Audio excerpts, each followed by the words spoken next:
Just a I'm little just bit though. disappointed. um, so my question would be is like, do you guys have a favorite spot that you like to draft from? Like one that you think is better than the other? Like you tend to do better from humble brag. The year I won from the 12 spot, on that turn. And I know some people don't like the turn. Some people love the turn. Some people like being in that top three and getting that go-to guy, but then you don't pick again for 20 something picks. So where do you guys tend to fall in that situation? I will say, and I'll make this short. I love the end of the first round. I like being 10, 11, 12. I don't like being 6 through 9. To me, 6 through 9 is that weird Dead window. zone. I wouldn't call it a Dead dead zone. zone. It's just a weird window, and you got to be more strategic. And Chris is really good at drafting from the 6th spot. I know that, where you can grab a guy and be strategic because you got to make sure you don't take too many chances on your picks. For me, being at the end, you get to take a chance if you want because you're getting two value players so close together. And I love that. Now, I like it on both ends. I don't care if I get somebody really high up and I got to wait 24 picks because I'm getting two people of value in that second, third round swing. So, like, for example, you could get someone like Waddle and T. Higgins. Boom, boom, right there.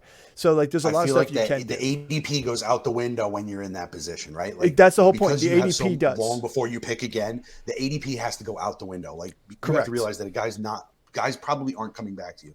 So when you're in that position, they're guys you like and you want, you got to just take them Well, because that's why I like it because I, who I knows what's going build to happen. myself I build myself a strategy of a guy of a team I'd like to field, and it allows me to take a chance and jump on a guy earlier because I know he's not going to make it back to me if I don't take him in the next two picks.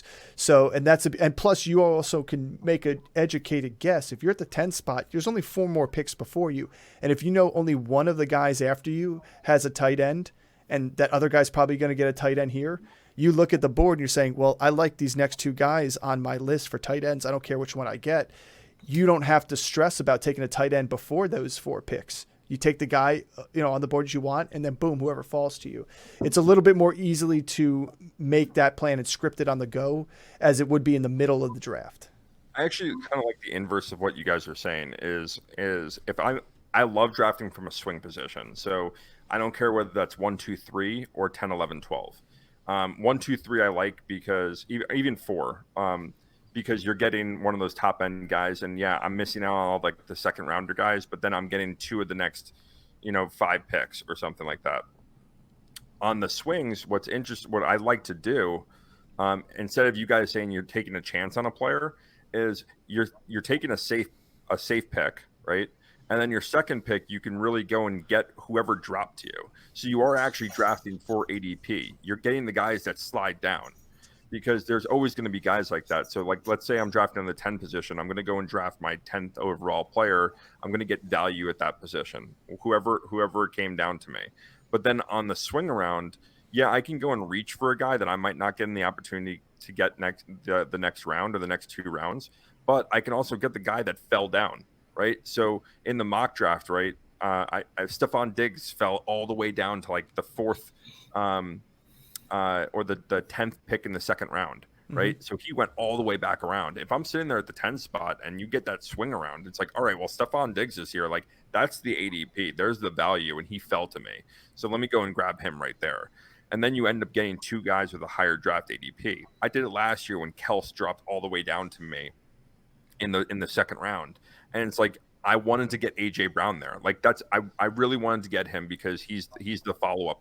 And I'm just sitting there. I'm like, I can't pass up on a guy like this. Like Yeah. that value he's a first round talent that I can get in the late second round. And that's where I'm going to go and get. So I like that strategy a little bit. But I'll say this on why I like drafting on the ends too is it's kind of going along with what Jono said. I can kind of predict what other people are doing around me. It's hard to do that from the 5, 6, 7, 8 position because you have so many picks before you.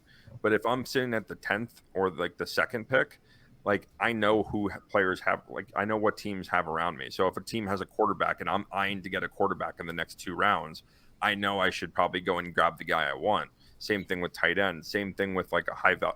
If the guy next to me has 4 running backs and I know he's going to go and grab a receiver, I better grab the one I like if I want there. So it's easy to kind of play off of other people in there. I agree. I like that for that reason. Nick, But what's just your to be favorite clear, spot? in our league? I've won from the 4 spot, the 5 spot, and the 10 spot.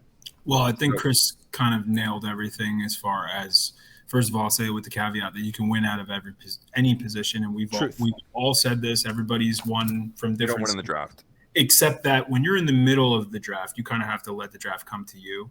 It's a little bit frustrating. It's a little bit slower paced. And when you're on the ends, you can kind of impose your will a little bit more and be a little bit more strategic, which I think Chris and everybody just spoke to. So obviously I'd rather be on the ends, either end for me. I like to be the first pick overall, but you can play out of any position that you are dealt in the draft, which most of the time it's random. So you just kind of got to deal with what you're given. But I think in some respects, drafting in the middle is a little bit more advantageous just because you can see the value that much more clearly.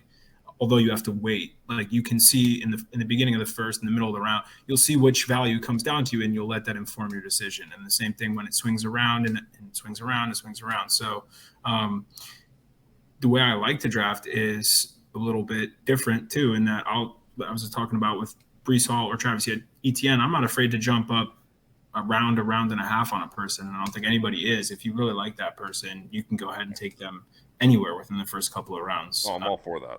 Yeah, So- we are. Well, that was more of what I was talking about, Chris, with like the ADP out the window, right? If you're in that, let's say you're in that 3-4, right? And there's a guy you like that's in ADP is the middle of the fifth, but you want him real bad.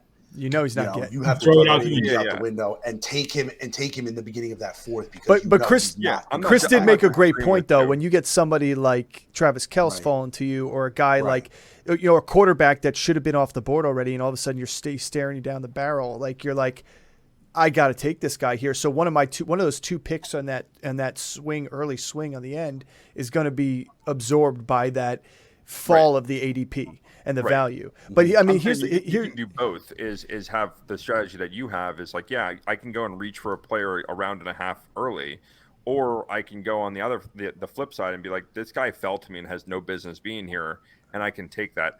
What the swing allows you to do is be able to do both. I mean, you really can. You can go and take the value ADP with the first pick, and then on the second pick, go and reach for a guy that you might not have access to in the next 2 rounds. So it allows you to have that. I don't really like that word reach. Reach with quotes. I'll say you got to add quotes to that word reach. Reach. I did that. I did this. I'm speaking with my hands here. I'm speaking with my hands. Well, here's what I will say. And the one thing, the advantage that the middle of the round players and managers have in drafting is I've noticed this in a lot of drafts, and I did it when I was middle round, is when you're in that 6, 7, 8 spot, 9 spot, Get Travis Kelce. You literally have an opportunity to be a trendsetter. Like you can start the trends in the middle of a round. So that you could be the first one to grab a quarterback. And then all of a sudden you'll see afterwards that next round before the turn or right after the turn, people are going to go quarterback. So then you allow that person, an ADP to fall to you that shouldn't be there in that following round. So that's the one advantage that I see a lot. You don't always see trend setting happen at the ends that often because people don't want to miss out because they know they have 24 more picks or 20 more picks till they go again. Whereas when you're in the middle, it's a shorter period back to you, especially if you're dead middle. It's only 11 or 12 picks depending upon the round to get back to you. So you can make a trend. I think that's where you see a lot of the tight ends go. Tight ends, quarterbacks, certain things. And that allows you to be, like Chris and I always say, is be the trendsetter.